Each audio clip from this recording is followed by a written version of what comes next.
Once upon a time, in the ancient and sun-drenched village of Akure-Ode, where the red earth was as warm as the hearts of its people, and the palm trees swayed like silent guardians against the horizon, lived a young man named Obi. Obi was a simple man of the soil, his hands calloused from years of tending to yams and cassava. He was not the strongest in the village, nor the wealthiest, but he possessed a spirit that was as clear as the morning dew.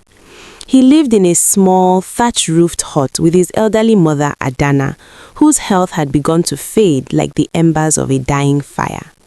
Obi loved his mother dearly, and his days were a cycle of labor and care, his only prayer being for her strength to return. One fateful afternoon, the heat was so intense it seemed to shimmer off the ground in waves. Adana's fever had peaked, and the village herbalist had whispered of a rare, silver-leafed herb that grew only in the deepest, most shadowed heart of the Forbidden Grove, a place where the ancestors were said to walk and where the living were rarely welcome. Driven by a desperate, burning love, Obi took up his machete and ventured past the boundary stones. The air inside the grove changed instantly. It was cool, heavy with the scent of damp moss and ancient secrets. The usual chatter of birds and monkeys vanished, replaced by a silence so profound it felt like a physical weight against his chest. As Obi pushed through a thicket of ferns, the world seemed to freeze. A tall, spectral figure emerged from the shifting shadows between two massive iroko trees. It was Iku, the god of death. He was draped in a cloak that seemed woven from the very fabric of the night, and his eyes were like two distant, cold stars that saw through the flesh into the very soul. Obi's heart hammered against his ribs like a trapped bird, and he fell to his knees, his forehead touching the cool earth. "Mortal," Iku's voice vibrated through the ground, sounding like the grinding of stones and the rustle of dry leaves. "You have crossed the threshold into the realm of the silent. Usually, such a journey is a one-way path, but I see the thread of your life, and it is currently intertwined with a selfless purpose." Obi trembled, unable to speak. Iku continued, "I shall grant you a gift that no other living man possesses. You shall be given this sight.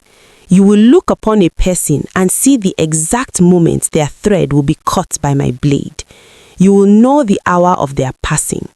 Use this knowledge to bring peace, to allow the living to settle their debts and say their farewells. But heed this warning, son of the earth. This power is a sacred trust. It is not yours to sell. If you ever use this vision to line your own pockets or to exalt your own name, the gift will become a tether that pulls you towards your own ruin."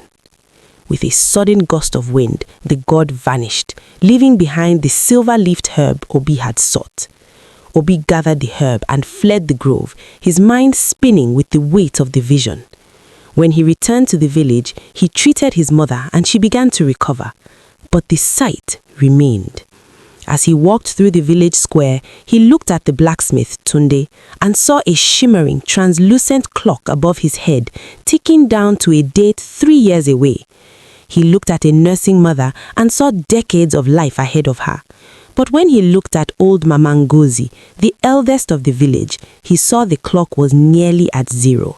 It would stop that very night. Driven by a sense of duty, Obi visited her. "Mama," he said softly, sitting by her side, "the ancestors are calling your name. They wish for you to join them in the great feast tonight. Prepare your house and say your words to your children." Mama Ngozi did not fear. She was tired and ready.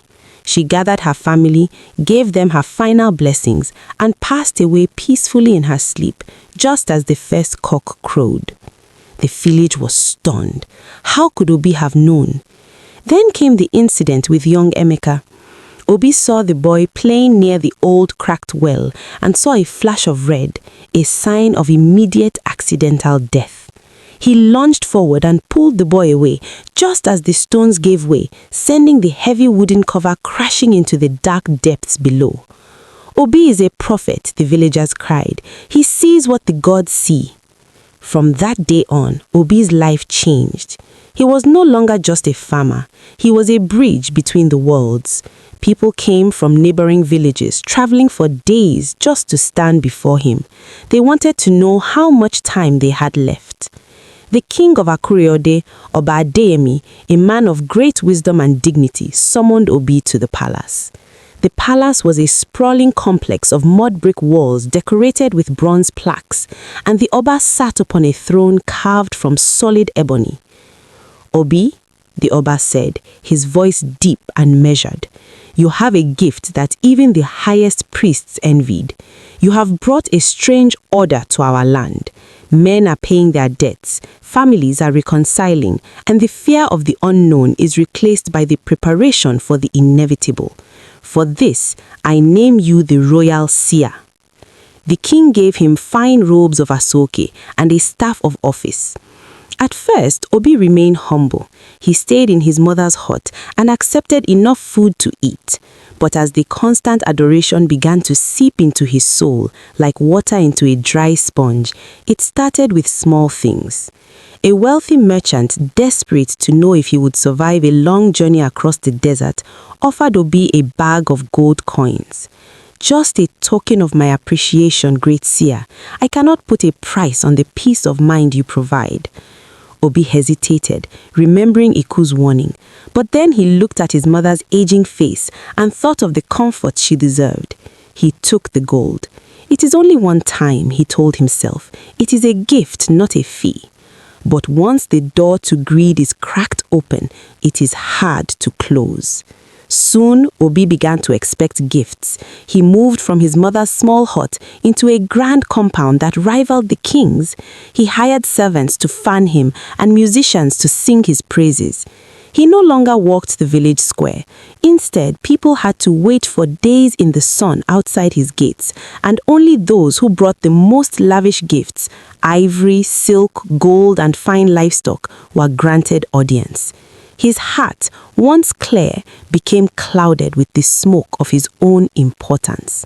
He began to see the villagers not as brothers and sisters, but as sources of wealth. He even began to manipulate his visions. If a man he disliked came to him, he would look at him with a grim expression and say, "Your time is short, perhaps a moon's turn," even if the man had years left. Terrified, the man would offer everything he owned to Obi, hoping for a blessing to extend his life. Obi would take the wealth, perform a hollow ritual, and then see a longer life for the man. He was selling lies based on a truth he no longer respected. One evening, a poor widow whose only son was sick came to his gate. She had nothing but a small basket of withered yams. The guards, following Obi's orders, turned her away. The seer does not see those with empty hands, they mocked. Obi, watching from his balcony while sipping palm wine from a silver cup, felt no pity. He only felt annoyed by the noise she made while weeping. That night, a storm like no other broke over Akure-Ode. The sky didn't just rain, it seemed to scream. Thunder shook the very foundations of Obi's grand compound, and the wind tore the silk hangings from the walls. Obi sat in his counting room surrounded by chests of gold and stacks of fine cloth, trying to ignore the chill in the air. Suddenly, the oil lamps flickered and died, leaving him in a darkness that felt like liquid. A shadow materialized in the center of the room. It was not the shadow of an object, but a void, a hole in reality. Iku stood before him once more. The god did not look like a spectral figure this time. He looked like an avalanche of stone and a tidal wave of ice. Obi, the god's voice was a low hum, terrifying. Look at what you have built on the graves of the desperate.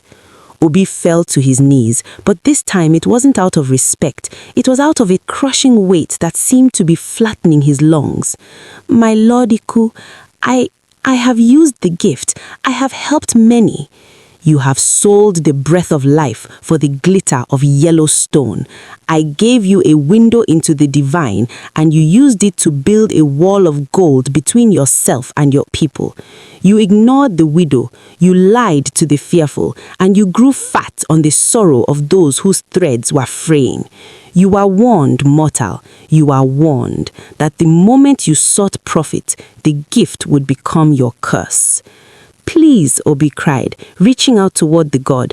Take the gold, take the house. I will go back to the farm. Just let me keep the sight.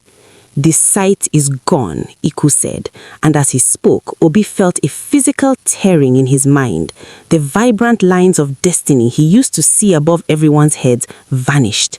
He looked at his own hands and saw nothing. He was blind to the future. But the debt remains. You have lived as if you are a god, deciding who is worthy of truth and who is not.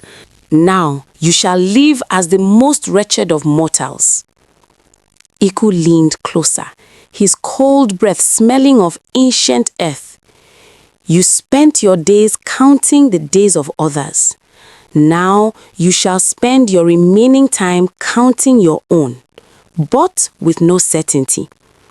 I have cut your thread, Obi. It is short and it is jagged.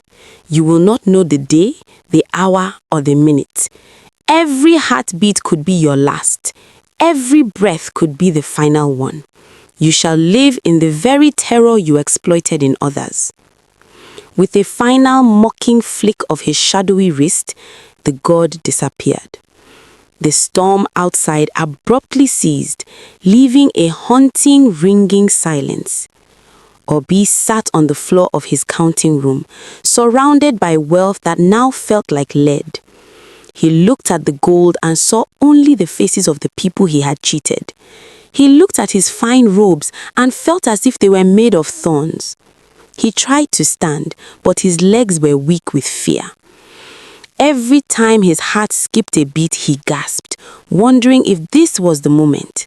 Every time the wind rattled the door, he jumped, thinking Iku had returned for the final harvest. He became a hermit in his own palace. He stopped eating, fearing that a stray bone or a drop of poison would be his end. He stopped sleeping, fearing he would never wake up. The villagers eventually moved on, finding new hope in their own lives, while the great seer became a cautionary tale whispered to children. He had forgotten that death is the one thing that makes all men equal. The king and the beggar, the rich and the poor. By trying to master death for his own gain, he had become the only man truly enslaved by it. He lived out his remaining days, however many or few they were, as a prisoner of his own greed. A man who once saw everything, now left to wander in the dark of his own making, waiting for the shadow that never misses its mark. The moral of the story was etched into the history of Akure-Ode, that a gift from the gods is a responsibility, not a commodity, and that the man who tries to own the future will eventually be owned by his past. Obi, the man who knew too much, died as a man who knew nothing at all, leaving behind a mountain of gold that the earth eventually reclaimed, turning it back into the red dust from which it came.